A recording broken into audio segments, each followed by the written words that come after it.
ଖାଇବାର ଭିଡ଼ିଓ ମୁଁ କରିକି ଭାବିଥିଲି ଟିକେ ରେଷ୍ଟ ନେବି। ସେମାନେ ବର୍ତ୍ତମାନ ଲେଡ଼ିଜ୍ ମାନେ ଖାଉଛନ୍ତି, କିନ୍ତୁ ରେଷ୍ଟ ନେଇଗଲେ ହେବନି। ଏଇ ଯେଉଁ ଭୋଜି ଯେଉଁ ଆରେଞ୍ଜମେଣ୍ଟ ହେଲା, କ'ଣ କେମିତି ହେଲା କ'ଣ, ଆମେ ତ ଆଜି ନଥିଲୁ। ମୁଁ ଟିକେ ପଳେଇଲି ଅଲଗା କାମରେ। ପୁଅର ପୁଣି ଆଡ଼ମିସନ୍, ସେ ବହି ଦୁନିଆ ଧନ୍ଦା, ଦୋକାନରେ ଧୂପ ଦେଇକି ବନ୍ଦ କରିକି ଯାଇଛି, ବହି ନେଇକି ଆଠଣା ପଡ଼ିଛି। କିନ୍ତୁ ଏଇ ଯେଉଁ ଆରେଞ୍ଜମେଣ୍ଟ ସବୁ ହେଲା, କେମିତି କ'ଣ ହେଲା, ଆମର ଜଣେ ଆମ ଏ ଯେଉଁ ଦହି ପଖାଳ ଭୋଜିର ଯେଉଁ ଆମର କମିଟି ଅଛି, ଭୋଜି କମିଟିର ଜଣେ ମୁଖ୍ୟ ସଦସ୍ୟ ପିଣ୍ଟୁଆ ନା ଆମର, ସେଇ ବିଷୟରେ କ'ଣ ଟିକେ କହିବେ।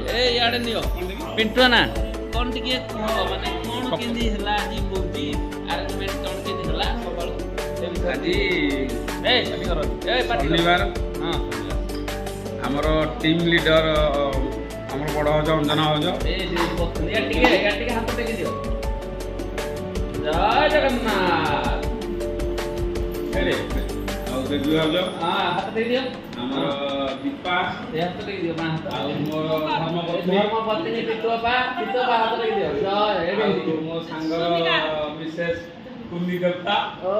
ବିୟୁଟିଫୁଲ।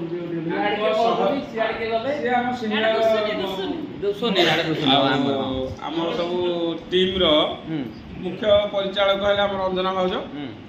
ସେ ଟିମ୍ ହିଟଲର, ତେଣୁ ତାଙ୍କର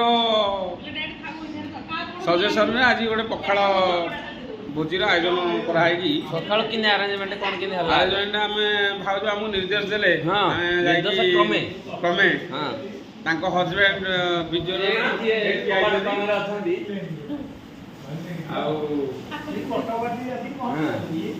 ହାତ ଟେକିଲେ ସିଏ ଅଛନ୍ତି, ମୁଁ ତାଙ୍କ ସହଯୋଗୀ। ସେ ସହଯୋଗୀ ତମେ ନା? ଯାଇକି ଆମେ ସବୁ ମାର୍କେଟରୁ ପରିବାପତ୍ର ସବୁ କିଣିକି, ଛତୁ ଇତ୍ୟାଦି କିଣିକି ଆସିଲା ପରେ, ଆଉ ଆମର ଭାଉଜ ତ ପଖାଳଟା କରିଦେଇଥିଲେ, ତାପରେ ସବୁ ମିଶି ମୁଶାଇକି କଲେ। ଆଉ ପଖାଳ ଆଇଟମଟା ରଙ୍ଗା ଆଇଟମ, ବିୟୁଟିଫୁଲ 10-12 ପଖାଳ ଆଇଟମ। ଛତୁରେ ଯୋଡ଼ିଏ ଆଇଟମ ହେଇଥିଲା, ଛତୁରେ ଯୋଡ଼ିଏ, ମଞ୍ଜା ତରକାରୀ, ଆଉ ଭଜା, ବାଇଗଣ ଆଳୁ ଭର୍ତ୍ତା, ବଡ଼ି ଚୁରା, ଶାଗ, ଏମିତି ଛେଚା। ବର୍ତ୍ତମାନ ଆମର ଟିମ୍ ଲିଡର ଖାଇ ବସିଛନ୍ତି। ଆଉ 2 ଜଣ ଆମର ନନ୍ ଭେଜ ପାର୍ଟି ଥିଲେ, ସେ ଯାଇକି ଏପଟେ ଖାଇ ବାହାରେ ସେ ଖାଇଲେ।